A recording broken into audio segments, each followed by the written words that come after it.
चर्चा चल रही है। So as all we know that Samaysar is a Granth basically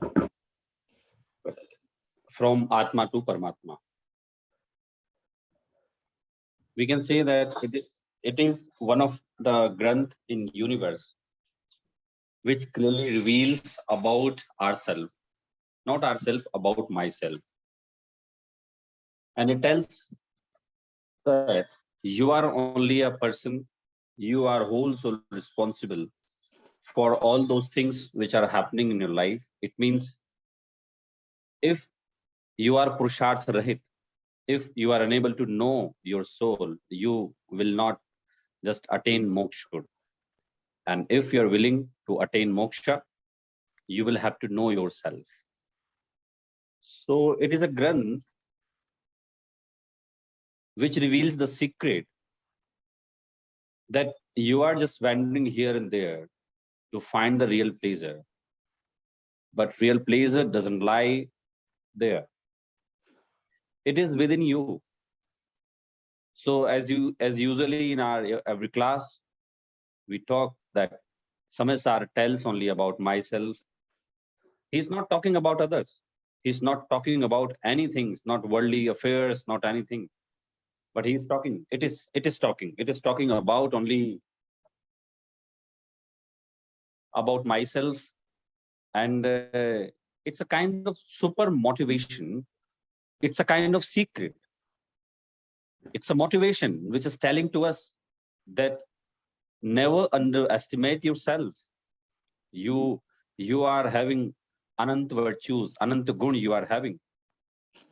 Since Anadikal, you are wandering in the sansar and just in the cycle of transmigration of birth and death because you have not recognized yourself. So Samaysar, in each and every class, मैं आपको प्रत्येक class में एक समयसार की एक भूमिका बताता हूँ। वो भूमिका हमारी रिपीट नहीं होती है। समयसार की चूंकि भूमिका इतनी बड़ी है कि मुझे हर बार आपको रिमाइंड कराना पड़ता है या कराना चाहिए कि समयसार की विषय वस्तु क्या है, what is the subject matter of Samaysar. Samaysar ने आपको कितना बल दिया, कितना कितना मोटिवेट किया, जहां एक और हम लोग अभी तक यही सुनते आ रहे थे कि हम तो कहाँ, हम तो पामर हैं, हम तो दुखी हैं, अभी तो हमें क्या ज्ञान नहीं है, हम तो अज्ञानी हैं। परंतु समयसार आचार्य कुंद कुंद देव ने हमें ये बताया कि भाई आप नहीं हो अज्ञानी, आप नहीं हैं पामर, आप नहीं हैं दुखी, आपकी आत्मा में अनंत गुण हैं। और कैसे अनंत गुण हैं, कब से हैं? अनादिकाल से आपकी आत्मा में वो अनंत गुण हैं। और ये तो देखिए वैसे ये चीज तो हम लोग वैसे उस पर भी पढ़ते हैं, अपने लौकिक कोई भी मोटिवेशनल चीज होती है तो हम वहां भी ये पढ़ते हैं कि हम में अनंत गुण, आत्मा अनंत गुणों का धनी, आत्मा में अनंत गुण है। तो ये मूल विषय वस्तु है समयसार की। और आप अनंत गुण वाले हो ये समझाने के लिए, इसी बात को समझाने के लिए आचार्य कुंद कुंद पूरी समयसार की 415 गाथाएं उनने लिपिबद्ध की हैं, उनने कर दी हैं उनने। उसको समझाने का एक अलग अलग तरीके से नयों के माध्यम से समझा रहे हैं आचार्य कुंद कुंद। और निश्चयने को कैसे समझना, व्यवहारने को कैसे समझना, वो सारी समझने की पद्धति आचार्य कुंद कुंद बता रहे हैं। वैसे तो ये ग्रंथ 2000 साल पहले लिखा गया था, परंतु आज भी ऐसा लगता है जैसे आचार्य कुंद कुंद हमसे बिल्कुल प्रत्यक्ष होकर बात कर रहे हैं।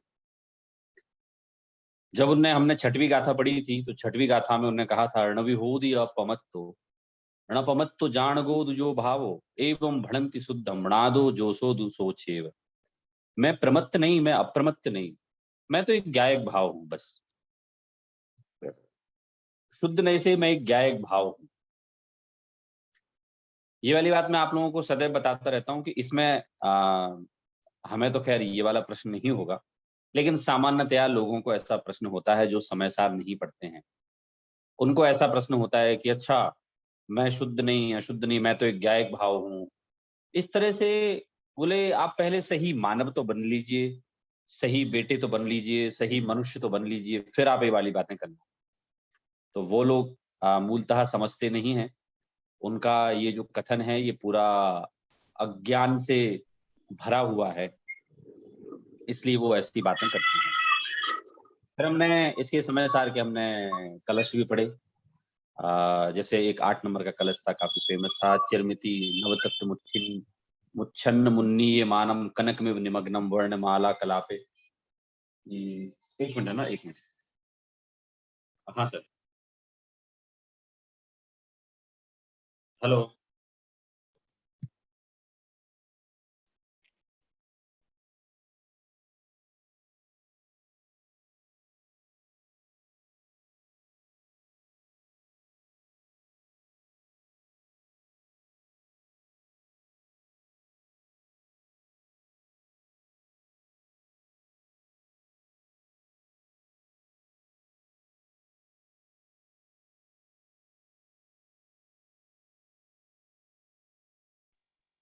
I think Saurabh ji had a phone call. So again, until Saurabh ji comes, one thing that I saw somewhere was, it was saying, one of the books I saw in English, it says soul science.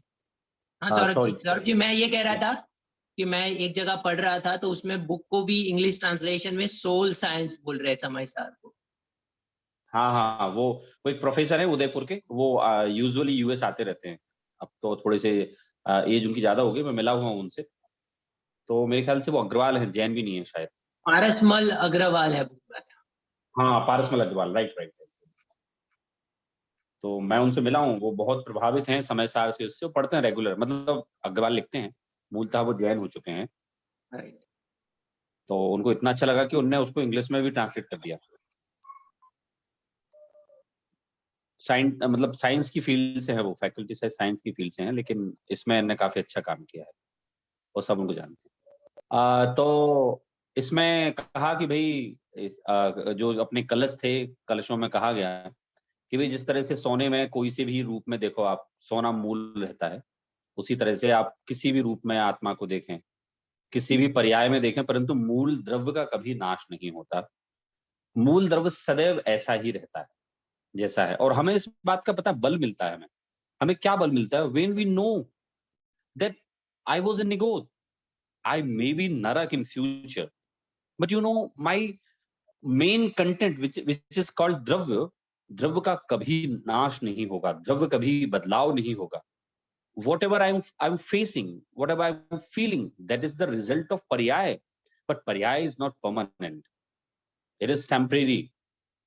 फिर इसमें अभी अभी तो हम कर्ता कर्म अधिकार पढ़ेंगे, तो कर्ता कर्म अधिकार तो बिल्कुल हमारी सारी अनादिकाल की मान्यता को ऐसा तोड़ने वाला है कि हम अभी तक ये मानते हैं ना कि ये काम मैंने किया और मैं नहीं करता तो कौन होता? तो वो हमारी सारी की सारी मान्यताओं को एकदम ध्वस्त करने वाला है। वो जब आएगा तब हम उसकी चर्चा करेंगे। अभी हम चर्चा कर रहे हैं कि अभी आचार्य कुन-कुन ने और अमृत चंद्र देव ने क्या कहा? फिर एक हमारा बड़ा फ़ेमस कलश आया था, हमने इसको चर्चा की थी। आत्मा स्वभावं परभाव भिन्नम, माँ पूर्ण माध्यन्त विमुक्तमेकं, विलीन संकल्प विकल्प जालम, प्रकाशयन शुद्ध नयोपदेति। ये निकाला हुआ भी हमारा आत्मा स्वभावम परभाव भिन्नम, कि कैसा हूँ मैं? मेरी आत्मा का स्वभाव कैसा है? आत्मा का स्वभाव परभाव से भिन्न है। मैं किसी में मिला नहीं हूँ। उदाहरण भी दिए थे, कितने सारे उदाहरण आए थे। कमलिनी के पत्र में, पत्र जल में डूबा हुआ हो, परंतु वो कमलिनी के पत्र में जल मिला नहीं है। किंचित भी स्पर्श नहीं हुआ, ऐसा कह रहे हैं। यद्यपि मैं शरीर में बंधा हुआ हूँ, यद्यपि मैं शरीर के साथ में मेरी आत्मा है, तथापि शरीर के साथ में आत्मा होने के बाद भी ये कभी मिली नहीं। You know, in my one class, a new student came, and when he was just listening this matter, so he suddenly asked a question. Saurabh you are saying that this Atma and Sharir both are just अलग-अलग हैं, ये different हैं, एक दूसरे में मिलते ही नहीं, इनका स्वभाव अलग-अलग है। ऐसे कैसे हो सकता है? मैं तो साथ में हूँ, शरीर मेरा है, मैं इस रूप हूँ। तो मैंने कहा ये इसे बोलते हैं संयोगी संबंध। शरीर के साथ हमारा संयोगी संबंध है और ये सदाकाल तो वैसा नहीं रहता ना, सदाकाल वैसा नहीं रहता, ये तो बदलता रहता है। हमारा संयोग सदैव बदलता रहता है, वो कभी एक सा नहीं होता। तो इसलिए हमें ये समझना चाहिए कि मैं द्रव्य रूप हूं और पर्याय रूप नहीं हूं।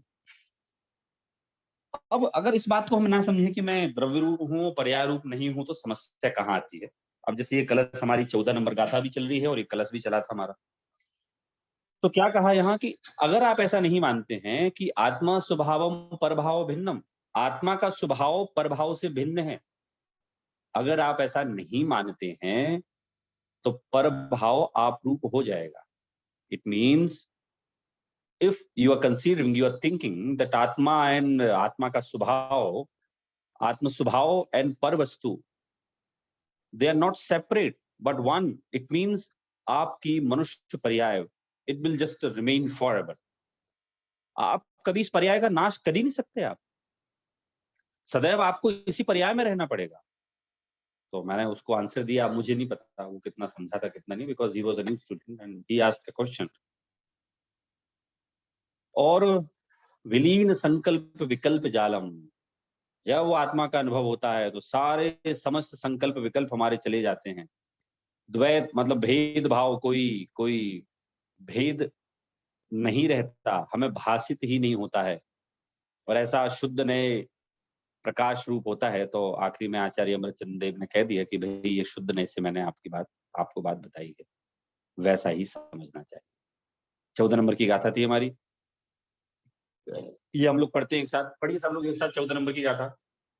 जो पश्यति अप्पाणम,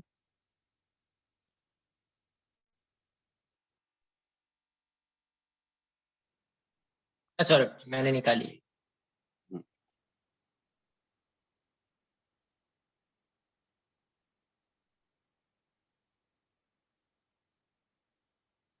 पढ़िए एक साथ, पढ़िए सब लोग। जो पश्यति अपाणम अबद्धपुत्रम अनयन नियदम् अविशेषम संयुक्तं संयुक्तम तं तम सुत्रमयम् सुत्रयम् वियायिणी। हाँ, वैसे मैंने पढ़ा दिया था, एक बार फिर से मैं यहाँ पढ़ता हूँ। जो पश्यति अपाणम अबद्ध पुट्ठम अनर्णयम नियदम अविशेषम संयुक्तम तम सुदृढ़यम वियाणी। अब पढ़िए एक साथ आप लोग। देखिए हम लोग कोई एग्जाम तो देनी नहीं है, तो मेरा आप लोगों से निवेदन ये है कि आप सब लोग, हमारा समय सार चल रहा है, वंस इन अ लाइफ, ये अपॉर्चुनिटी अभी तो हमारे पास वंस इन अ लाइफ है। तो आप लोग कोशिश कीजिए कि आप लोग समय सार की प्राकृत की गाथाएं भी मूल पढ़ना सीखें, और मैं यहाँ से प्रयास करूंगा कि आप लोग बराबर इसको पढ़ना सीखें। उसके पीछे दो कारण हैं कि एक तो हमारे आचार्य ने जिस भाषा में ग्रंथ लिखा, उस भाषा को सीधा हमें पढ़ना आता है, और दूसरी बात यह है कि ये संसार की सबसे प्राचीनतम भाषाओं में से एक है, प्राकृत भाषा, और वो अगर हमें आती है तो निश्चित रूप से ये आपकी बुद्धिमत्ता तो बढ़ाने वाली है। स्पीच थेरेपी भी है, मैंने आपको लास्ट टाइम बताया था। तो मेरा आप लोगों से यही निवेदन है कि आप सभी लोग गाथाओं को बराबर पढ़ें, बाद में भी पढ़ें, इवन क्लास में तो मैं पढ़वा रहा हूँ, लेकिन बाद में पढ़ें, प्रैक्टिस करें। अगर आपको नहीं आती है तो ऑनलाइन अपन ने जो गाथाएं डाल रखी हैं उनको सुने, तो उसमें मजा आएगा फिर आप लोगों को। हाँ, एक बार वो पढ़ते हैं फिर से। जो पश्यति अपाणम अबद्धपुत्रम् पुट्ठम अनयनम नियतम अविशेषमसंयुक्तं अविशेषमसंयुक्तं तं तं सुदृढ़यं वियायिनी।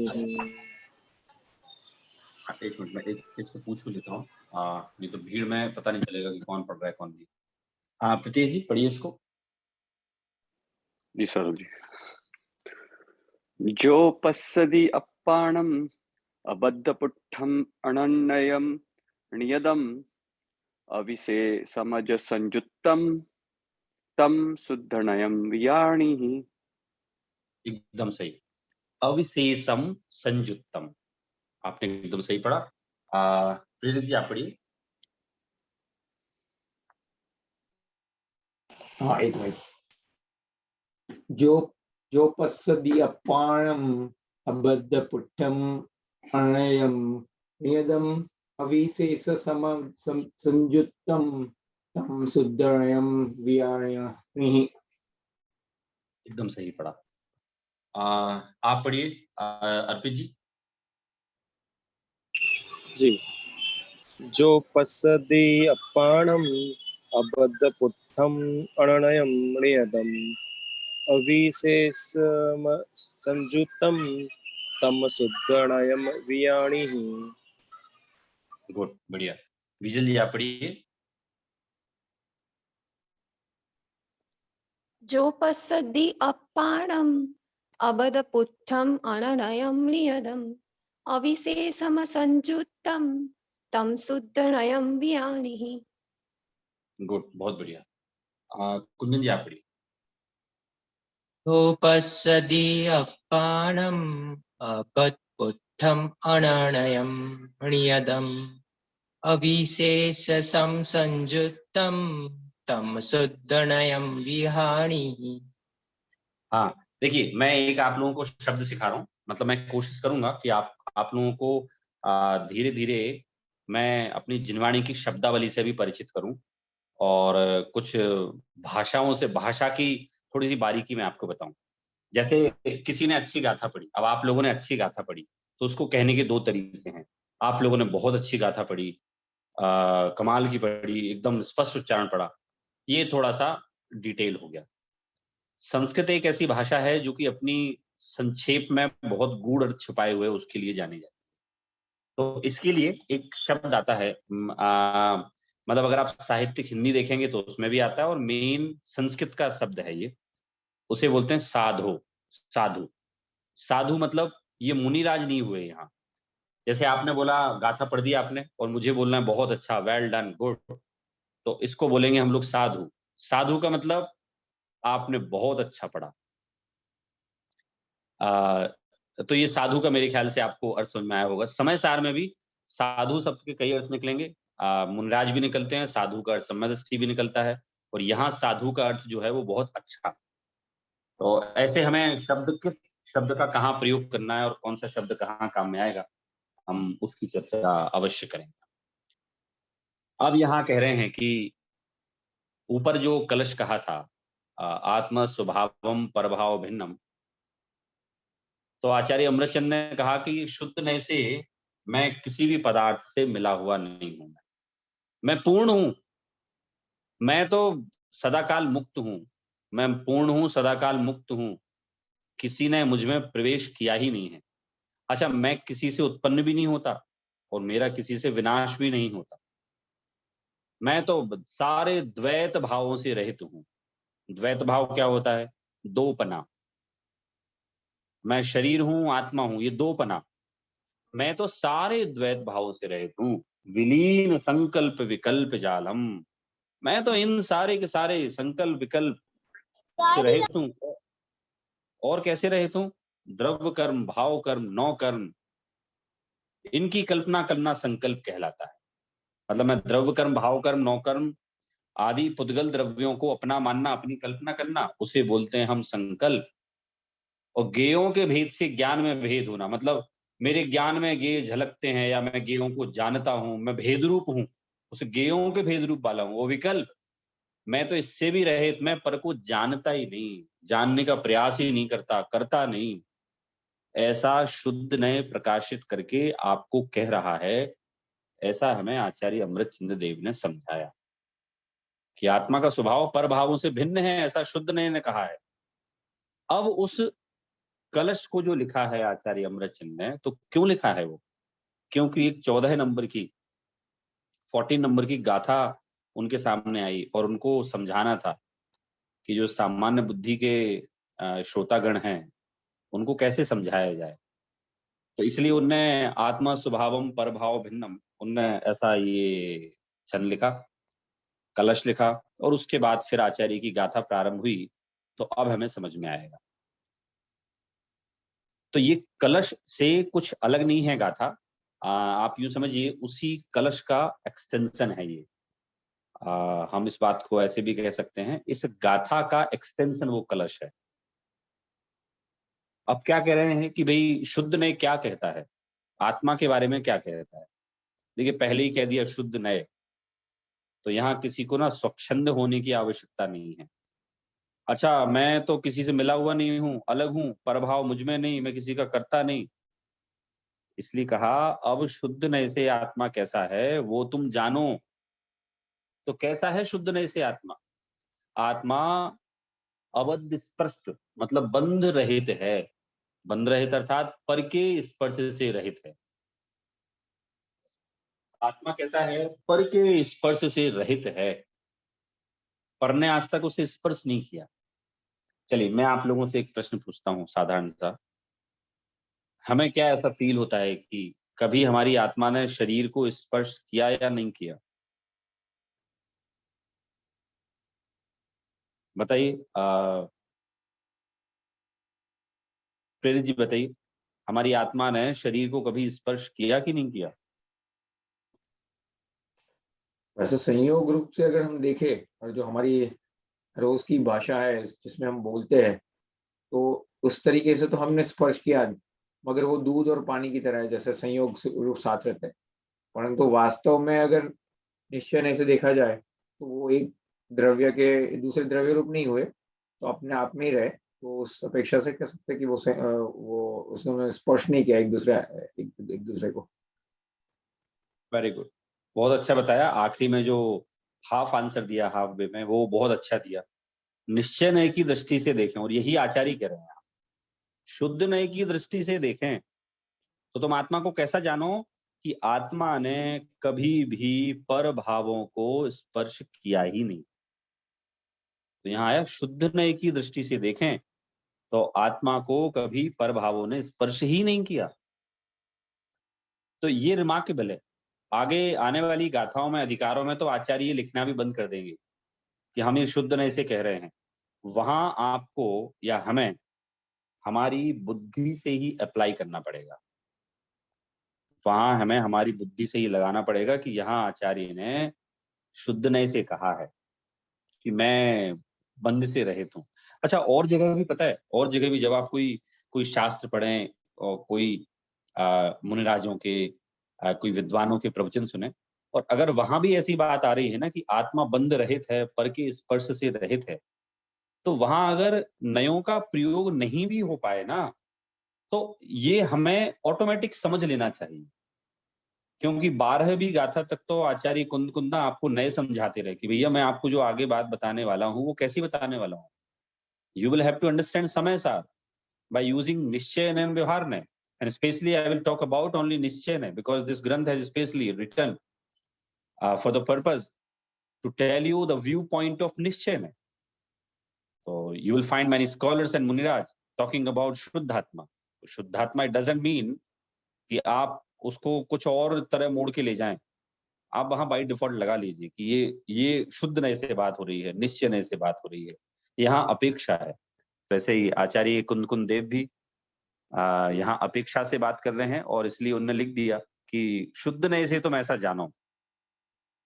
ये लिखा ना, शुद्ध नयम व्याणी ही, तुम ऐसा शुद्ध नय से जानो। हमें ये प्रश्न हो सकता है कि सौरभ जी, आचार्य कुंद कुंद को खुद को एक्सप्लेन करने की क्या आवश्यकता थी कि शुद्ध नय को जानो, हम समझ लेते। वैसे आचार्य कुंद कुंद इस बात को समझते हैं कि अगर वो यहाँ ना डालते ये चीज की शुद्ध नय से जानो, तो कुछ लोग स्वच्छंदी हो सकते थे। कैसे? अभक्ष का भक्षण करके ये बोलते कि पर ने तो मेरा स्पर्श ही नहीं किया, पर तो खाता ही नहीं, खाने का काम तो शरीर करता है, आत्मा तो खाता ही नहीं। स्वच्छंद हो सकते थे। इसलिए जब व्यवहार नहीं की बात करेंगे तो ऐसा ही बोला जाएगा कि आत्मा वर्तमान में पर्याय से, व्यवहार नहीं स्पेशली पर्याय की बात करता है। आत्मा व्यवहार नहीं से अर्थात पर्याय से कैसी है आत्मा? आत्मा व्यवहार नहीं से अर्थात पर्याय से कैसी है? मिली हुई है। शरीर और आत्मा को एक मानता है व्यवहार नहीं, और एक है पर्याय से। लेकिन द्रव्य से अर्थात शुद्ध नय से अगर देखा जाए तो पर के स्पर्श से रहे बंध रहित है।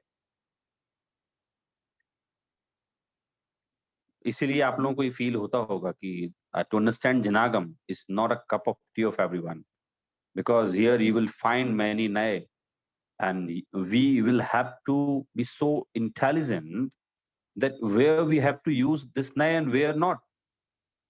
If you are applying wrong nae, then your understanding will be wrong. So you have just decided to achieve samyak darshan, to get samyak darshan. But if you, by misunderstanding of nae or misusing of nae, you will not be able to reach the destination what you have decided. So it is very important point to understand the viewpoint of Nischay and Vyavharne. Time to time, I will just remind you regarding this using of Nischay and Vyavharne.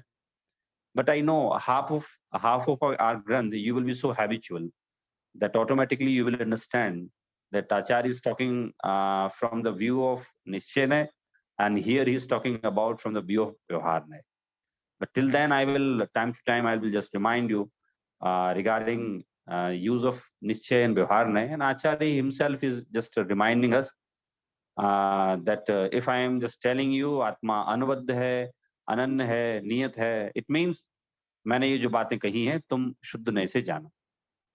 क्या होता है, एक कुंदकुंद आचार्य, he was so serious, intelligent and हिताग्राही, मतलब वो हमारा हित चाहते थे, स्वयं का भी चाहते थे, हित को ग्रहण करने वाले थे। तो दो प्रकार से हित को ग्रहण किया जाता, स्व एवं पर का।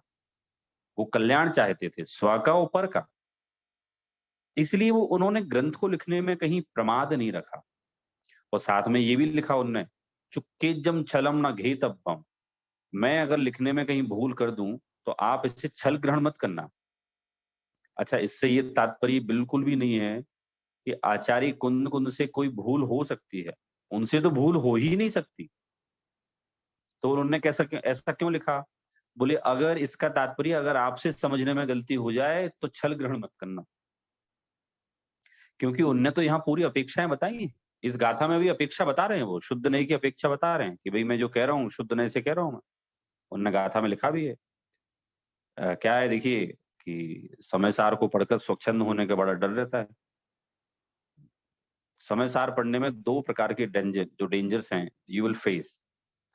या तो एक ये इसका साइड इफेक्ट हो सकता है कि आपको इसका एक अक्षर भी समझ में ना आए, एक ये इसका साइड इफेक्ट हो सकता है कि even you will not be understand a single word, क्योंकि ये तीसरी दुनिया की बात लगती है। ऐसा कैसे हो सकता है? Whole world is talking about to be a good human, and humanity is the real religion. देख लो आप, सब लोग एक ही बात करते हैं, humanity is the religion, humanity सबसे बड़ा धर्म है, सबसे बड़ा काम। और समय सार को आप इतना बड़ा ग्रंथ बोल रहे हो तो इसमें तो ह्यूमैनिटी की कहीं बात नहीं है। हम बोलते हैं वो तो हम अपने चरणानी योग में बहुत पहले छोड़ के आ गए, तभी तो हम यहाँ तक पहुंचे। हमारा हृदय दयामय था, हमारा हृदय सरल था, किसी के प्रति कोई द्वेष भाव नहीं था, किसी के प्रति किसी प्रकार की दुर्भावना नहीं थी। जब हमारा मन इतना निर्मल हुआ तभी तो हम समय सार पढ़ पाए।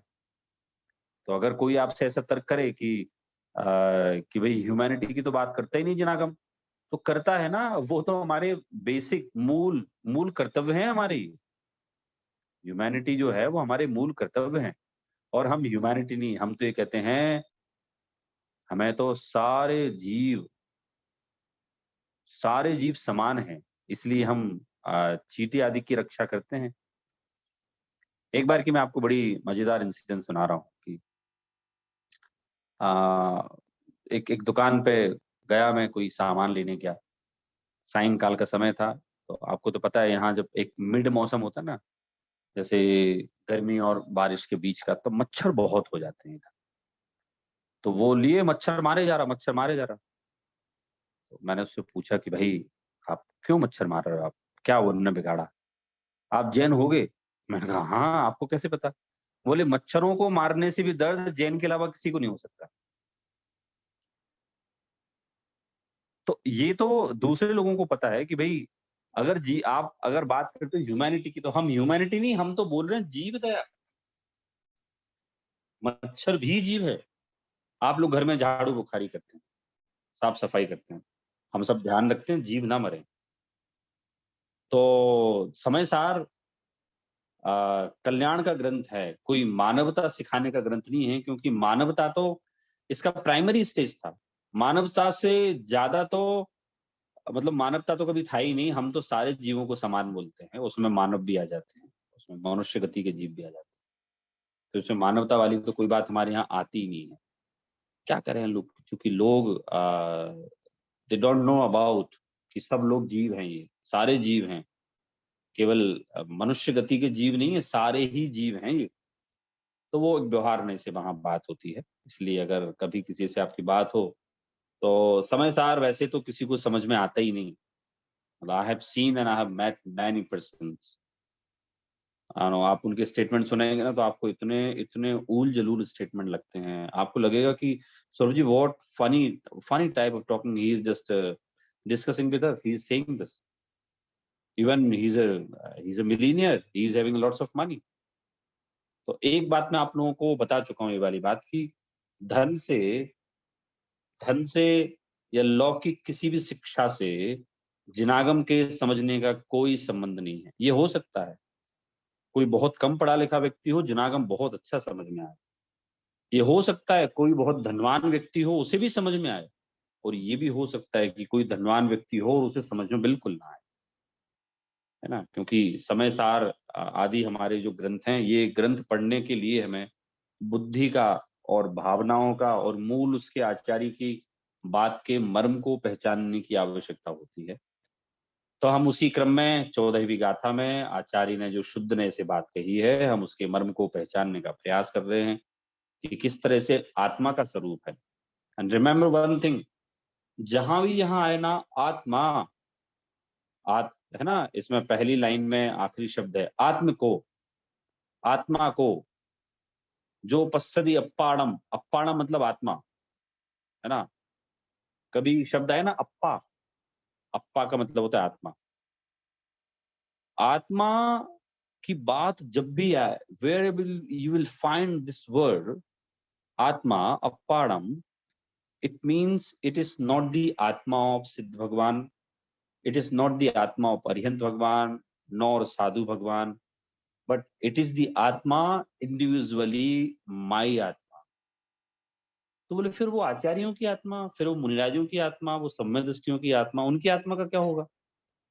हम कहते हैं शुद्ध नए से हमें अपनी आत्मा से ही मतलब है और हमें किसी की आत्मा से मतलब नहीं है। इसलिए हम जो भी बात कर रहे हैं कि आत्मा शुद्ध है, आत्मा बंधन से रहित है, आत्मा शुद्ध है, आत्मा बंधन से रहित है। इट मीन्स आत्मा डजंट मीन आत्मा ऑफ लॉर्ड, आत्मा ऑफ अदर पीपल, आत्मा of my family members, but आत्मा it means I, me, mine, myself. बस मैं ही मेरा करता धरता। आप लोगों ने एक वो सुना है, आत्म कीर्तन सुना है, उनका सहजानंद जी वर्णी जी ने लिखा है, शुल्लक जी ने, सुना है आप लोगों ने। हूँ स्वतंत्र निश्चल निष्काम, सुना है कुंजन जी।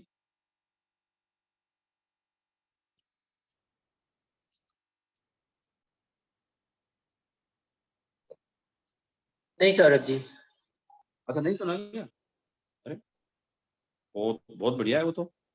और उनने जो लिखा है तो उसमें आप उसके भाव पढ़ेंगे तो आपको आनंद आ जाएगा उसको पढ़ने में। तो ये लिखा था श्री मनोहर लाल जी वर्णी, वो अपने आप को सहजानंद लिखते थे। मनोहर लाल जी वर्णी हमारे क्षुल्लक जी हुए हैं। तो उनने लिखा है, मैं देखिए आपको बताता हूँ क्या क्या लिखा है उनने। हूँ स्वतंत्र निश्चल निष्काम, ज्ञाता दृष्टा आत्म राम, मैं वह हूं जो है भगवान, जो मैं हूं वह है भगवान, अंतर यही ऊपरी जान, वे विराग मम राग वितान, मम स्वरूप है सिद्ध समान। लिखा है यहाँ, मम स्वरूप है सिद्ध समान, अमित शक्ति सुख ज्ञान निधान। किंतु आश वश खोया ज्ञान, मैंने आशा के वशीभूत होकर अपना सारा ज्ञान खोया।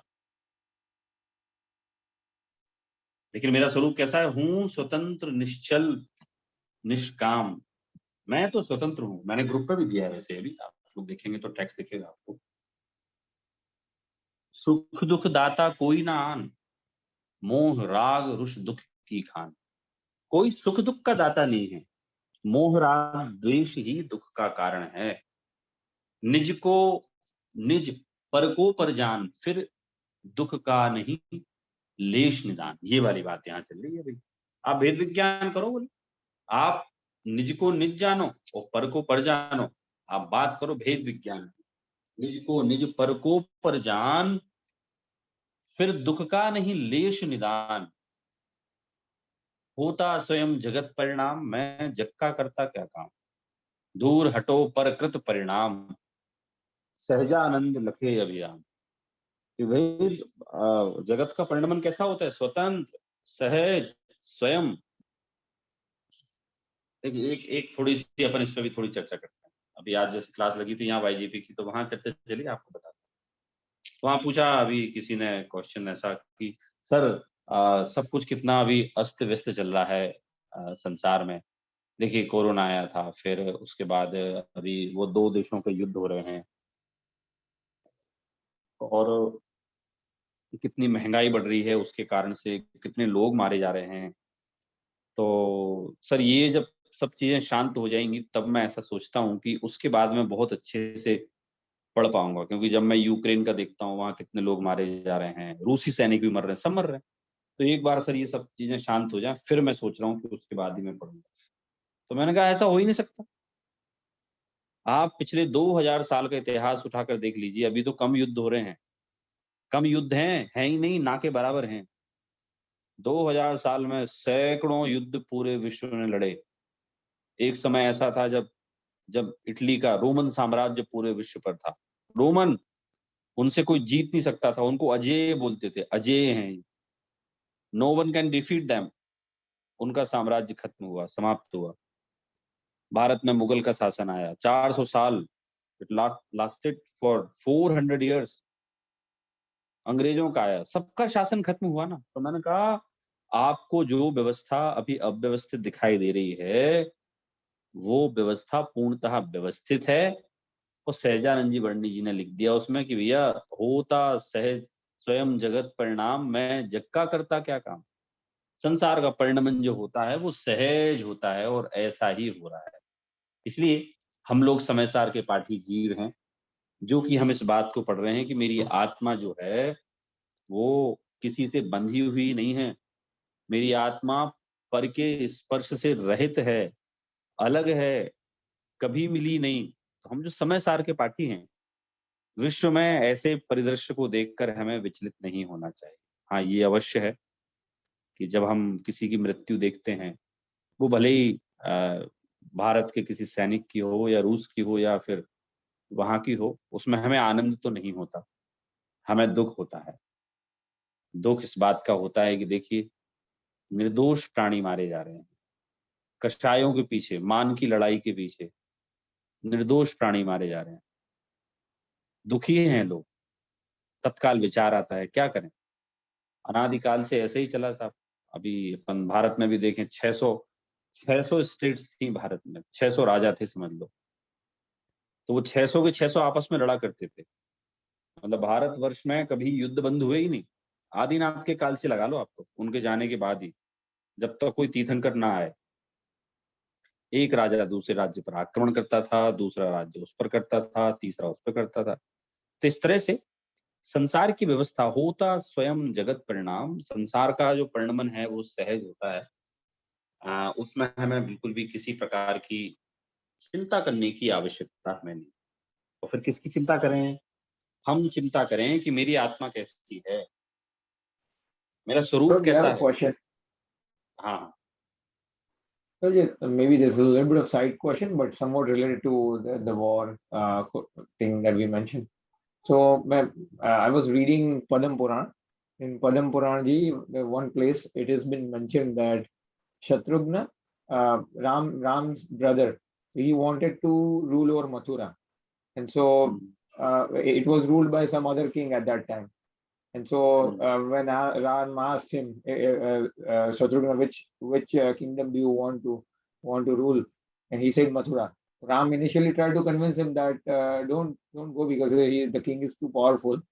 But then Shatrugna insisted, and then so Ram reluctantly agreed and said, okay, if you do attack at a certain time at night, or when his special weapon is not with him, that king. So I think then Shatrugna attacks in the middle of the night to that kingdom, and then basically he wins over that king, and then he becomes a king. So I was just trying to compare, like, if we think today, if someone attacks someone else's kingdom without reason, we identify them with like Vladimir Putin, right? Becomes evil, right? So I'm like, this is here Ram and his brother. Why would they do such a thing? It's just a question that comes to my mind. हाँ, उसमें ऐसा प्रसंग है कि वो चमरेंद्र उसका friend था, जो राजा था ना वहाँ का। हाँ, वो राजा मधु थे। हाँ, और उनके साथ तो बड़ी स्पेशल घटना है कि राजा मधु जो थे ना, वो भोग विलास में डूबे हुए थे। अब राजा थे, अच्छा, सारी सुविधाएं थी, लेकिन उनके चमरेंद्र जो दोस्त था ना, उसने एक उनको अस्त्र दे रखा था। तो वो ऐसा था कि उसके रहते रहते कोई उनसे जीत नहीं सकता था। हाँ, तो शत्रुघ्न का जो था ना, मथुरा से बड़ा पूर्व भवों का संबंध था, लंबा संबंध था। तो उन्होंने कहा नहीं भैया, आप अगर मुझे कुछ देना चाहते हैं तो आप तो मथुरा दे दो मेरे को। तो बोले भाई राजा मधु है वो, तुम जानते हो हाउ पावरफुल ही इज। नहीं मुझे तो ठीक है, जाओ, हमारी सेना भी तुम्हारे साथ है, जाओ, कैसे जीतोगे? हाँ वो आप चिंता नहीं करना, वो मैं जीत लूंगा। तो फिर एक युक्ति बनाई गई कि भाई वो जब चमरेंद्र का दिया हुआ जो अस्त्र है ना, उससे दूर रहे और वो उसको लेने ना जा पाए, तब तुम करना आक्रमण उस पर। तो इन्हें किया, आक्रमण किया और जीत भी गए। अब सीन वो आखिरी का बड़ा मतलब वैराग्यप्रद सीन बना कि राजा मधु को समझ में आया कि भाई अब मेरा मरण निकट है और मैं अब मरने वाला हूँ। और मैंने क्या किया, अपना सारा जीवन भोगों में निकाल दिया। ओहो, तुच्छ राज्य के लिए लड़ रहा हूँ मैं, धिक्कार है मुझ पर। मुनि बन गए, हाथी पे बैठे बैठे है ना, अपना कई सारे मंदिरों में आपने पिक्चर देखे होंगे, हाथी पर बैठे बैठे वो मुनि है और उस पर लिखा हुआ राजा मधु का वैराग्य। सारा युद्ध रुक गया, जो शत्रुघ्न उनको तीर मार रहे थे नतमस्तक हो गए, क्षमा मांगने लगे। और अब बात रही कि उनका अटैक करना।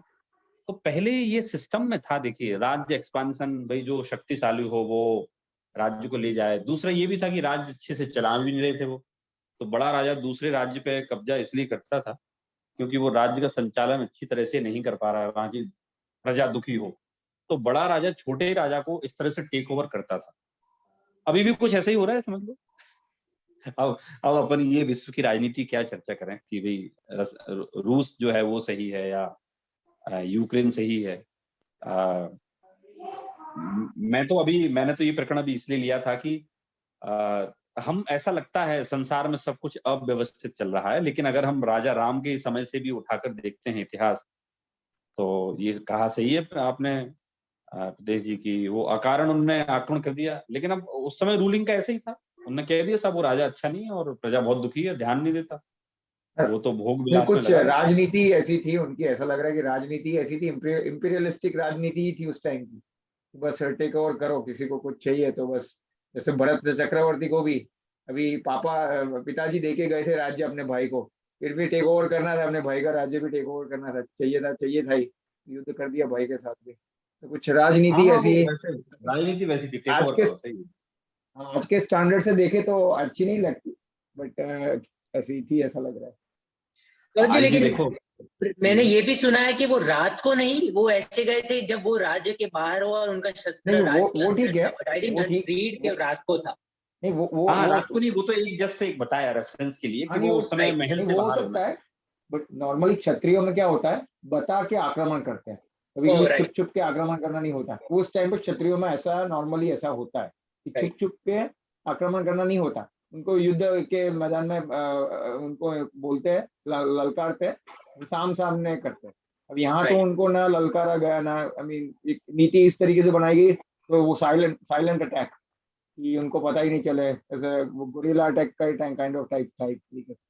Right. वो पता है वो एक्चुअली में वो पॉलिसी पूरी बना के ना हेड ऑफिस से भेजी गई थी यहाँ राम की सभा में कि भाई हाँ। तुम वैसे नहीं जीत पाओगे, तुम ये तरीका अपनाना तो जीत पाओगे बोले। यानी साम दाम दंड भेद सब अपनाते हैं, क्षत्रिय लोग सब सारी नीतियां अपना लेते हैं जब राज्य की बात आती है तब। I mean, वो भरत हाँ चक्रवर्ती हो या फिर राम हो, सबने ये नीतियां जब वो अपने गृहस्थ आश्रम के काल में थे तो ऐसी नीतियों कूटनीतियों का प्रयोग किया ही है उन्होंने, ऐसा लगता है। नहीं तो उनका कहना ये होगा ना उस समय कि भाई अगर तुम मेरे से युद्ध करोगे तो तुम्हारे पास तो चमरींद्र का अस्त्र है और हमारे पास नहीं है, तो फिर हमारा मुकाबला बराबर का कैसे रहा। हाँ, जैसे तो भाई यूक्रेन वाले कर रहे हैं, यूक्रेन वाले अभी वो साइलेंट अटैक ही कर रहे हैं ना, जैसे उन लोग रशिया वाले आ रहे हैं उस पे करेंगे, वो लोग गोरिल्ला अटैक करेंगे उनको डिस्पर्स करने के लिए। हाँ तो ऐसी जो हमें अव्यवस्थित व्यवस्था दिख रही ना, मूलतः ये अव्यवस्थित व्यवस्था तो देख लो आप राम के टाइम से उठा लो, उस समय लोग क्रिटिसाइज करते ही होंगे, राम को भी करते होंगे यार, प्रेग्नेंट वाइफ थी और उनको जंगल छुड़वा दिया, और शत्रुघ्न थे जबरन आक्रमण बोल दिया, नहीं बोलना चाहिए था, ऐसे अभी भी बोल रहे हैं। तो कहने का तात्पर्य यहाँ हमारा ये है कि जगत में कुछ भी व्यवस्थित नहीं करना है हमें, जगत तो अनादिकाल से ऐसे ही चल रहा है। अर्पित को कोई क्वेश्चन है लग रहा है। हाँ हाँ सौरभ जी, जैसे आपने बताया ना कि जैसे कोई मिलिट्री वाले भी शहीद हो जाते हैं तो अपन सोचते हैं निर्दोष मारा गया, तो ये अपन व्यवहार में ऐसे बात करते हैं। अगर अपन निश्चय नहीं से अपन इसको ऐसा समझ सकते हैं क्या कि मतलब उसने कर्म ही ऐसे उसके होंगे कि उसको ऐसी मृत्यु हुई, तो मतलब उसमें उस पर निर्दोषपना नहीं है क्योंकि एक्चुअल में उसके कर्म थे ऐसे, तो इसलिए उसको मरना पड़ा। तो इस तरह से अपन फिर समता भाव लाने का प्रयास करें कि उसने जैसा कर्म किया वैसा उसको फल मिला, तो ना सिंपैथी हो और ना ही ज्यादा दुख हो ना खुश हो, वैसा वैसा निश्चय नहीं से सोच सकते हैं। देखिए, इसे हम सिंपैथी नाम नहीं देंगे, हम तो नाम देंगे इसे तत्व विचार। तत्व विचार से क्या तात्पर्य, हम ये सोचें कि देखिए संसार में कितने सारे जीव हैं, एक मैं भी जीव हूं, ये सैनिक था, इसका समझ लो अकारण इसका मरण हो गया, मरण हुआ, इसे मनुष्य अब कहाँ मिल पाया, इसका मरण हो गया, तो हम किसी के मरण पे खुश तो नहीं हो सकते ना, बढ़िया रहा चलो सब मर जाएं, दुनिया के जितने बुरे लोग हैं सब मर जाएं। हमारे जिनागम में तो ऐसी सोच तक के लिए मना है, पता है। आप देखिए कि अगर पुण्य है तो पाप है, ये समझ लीजिए एक सिक्का है, उसके दो पहलू हैं, एक पुण्य है तो पाप है। संसार में अगर अच्छे लोग हैं तो बुरे लोग भी हैं, और इस कंडीशन में हम तत्व विचार कर सकते कि हमें तो इतना कुछ प्राप्त हुआ है, हमें तो हमारे उदय से आचार्य कुन जैसे महाआचार्यों के शास्त्र पढ़ने का अवसर प्राप्त हुआ है, लेकिन देखो इन लोगों का तो ऐसा उदय नहीं है, इनका तो कर्म ही ऐसा है। तो किसी के मरण पे हम खुश तो नहीं हो सकते, हम तो तत्व विचार कर सकते हैं, और ऐसा कि हम सौभाग्यशाली हैं जो कि हमें तत्व ज्ञान मिला है, और इनके कर्म का उदय ऐसा था इसलिए इनके साथ ऐसा हुआ, ये तत्व विचार चल सकता है उसमें। मतलब मतलब एक लर्निंग अपन ले सकते हैं कि वो निर्दोष थे फिर भी मारे गए, तो कर्म ने उनको फल दिया, तो अपन उससे एक लर्निंग, जैसे आप बता रहे हैं, लर्निंग ले सकते हैं अपन तत्व विचार करके। हाँ, अपने कर्म सिवाय जीव को और ना फल देता कुछ भी, मतलब whatever you are reaping is a result of your past karma. तो आप जो भी वर्तमान में कर रहे हैं वो सबका सब पुराना ही है, कोई नया नहीं है, और ऐसा हमें निरंतर एक अपने अंतरंग में विचार रहना चाहिए। तो उस हिसाब से अगर अपन सोचेंगे ना, तो अपने को मतलब ऐसा कोई चला भी जाएगा तो दुख नहीं होगा, मतलब अपने को खाली तत्व विचार रहेगा कि हाँ इसके ऐसा कर्म था इसलिए ऐसा रिजल्ट मिला, तो अपन वो दुख होने से बच जाएंगे जब अपना कोई क्लोज रिलेटिव या कोई चला जाता है तो। नहीं, दुख होगा, क्यों नहीं होगा, हम उस पर्याय में हैं। आज हम एक दूसरे को हम साधर्मी, हम कोई रिश्तेदार नहीं है, लेकिन हमें आपस में भी कोई अगर तकलीफ होती है तो हम एक दूसरे में भी दुखी होते हैं। दुखी होना और तत्व विचार करना दोनों अलग मैटर है। हम उस भूमिका में हैं, दुखी होने की भूमिका में, दुख होगा, लेकिन हम तत्व विचार करेंगे तो हमें बहुत शीघ्रता से समता भी आ जाएगी। राइट। लेकिन दुखी होना नहीं चाहिए ना वैसे। हाँ, नहीं, दुखी अगर नहीं प्योर होना निश्चय से देखें चाहिए। तो जब आप तत्व विचार करेंगे तो नहीं होंगे, लेकिन हम उस भूमिका में है ना। आज सारा संसार स्ट्रेस में क्यों आ रहा है, तो स्ट्रेस को मैनेज करने की आवश्यकता क्यों है, क्योंकि लोग वस्तु की व्यवस्था नहीं समझते ना।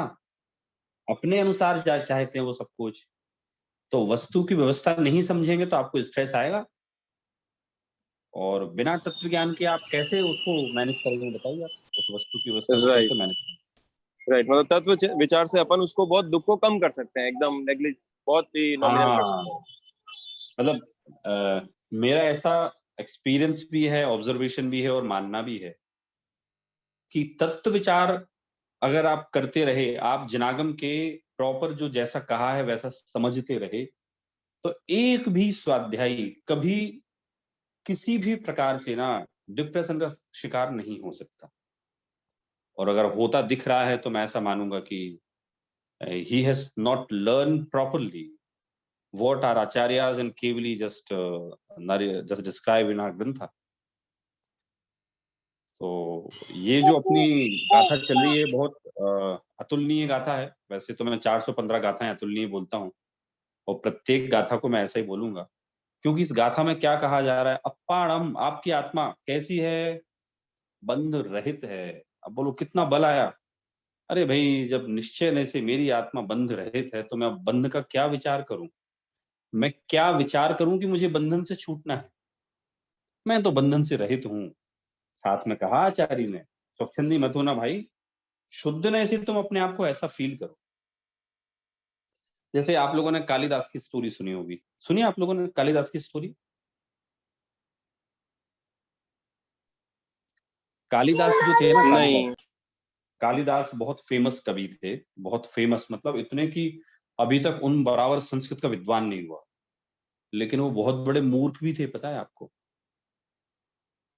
तो उनकी अपन गर्लफ्रेंड नहीं कहेंगे उनकी, एक समझ लो कोई थी जो प्रेरणा देती रहती थी उनको। शादी तो उनकी एक रानी से हुई थी। तो उसने कहा कि भाई तुम अपने आप को दीनहीन मत मानो, तुम मूर्ख नहीं हो, तुम विद्वान हो। और उसने मोटिवेट कर करके उनके अंतरंग की शक्ति जगा जगा के और उनको पूरा इतना सब कुछ तैयार कराया। और आज देख लो, कालिदास जैसा कोई आज तक कोई कवि पोइट हुआ ही नहीं है। तो हमें वैसी शक्ति है, ऐसा समय सार बताता है, ऐसी जिनवाणी बताती है, लेकिन वो शक्ति किस रूप में है, द्रव्य रूप में है, पर्याय रूप में है, वो एक नयों की दृष्टि से हमें सदैव पहचानना पड़ेगा। तो हमारी ऐसी सुंदर एक 14 नंबर की गाथा चल रही है। 10 नंबर का हमने कलश लिया। बहुत आनंददायक हमारा ग्रंथ है। और मैं आपको हर क्लास में एक ही बात बोलूंगा कि महापुण्य के उदय से हमें आचार्य कुंद कुंद आदि आचार्यों का हमें समय सार ग्रंथ पढ़ने का अवसर प्राप्त हुआ है। एक एक गाथा आचार्यों ने अपने अनुभव से लिखी है, चाहे अमृत चंद्राचार्य हो, चाहे कुंदकुंदाचार्य हो। अमृत से लिखी, अनुभव से लिखी है। और हमें ये इंस्ट्रक्शन दिया है कि if you follow the path what I am telling you, definitely you can also realise your soul and soon you will get Samyak Darshan, and after that in next word, next to next word, you will just get salvation. It means permanent happiness. तो इस तरह से आज हमारी 14 number की गाथा अभी चालू हुई है, चल रही है। हम इस पर और चर्चा करेंगे। आशा है आपको इसमें आनंद आ रहा होगा। अभी क्लास वैसे टाइम हो गया, लेकिन मुझे जाना है। एक अपना प्रोग्राम चल रहा है, यहाँ करीब 1500 लोग आए हैं एक ऑडिटोरियम में।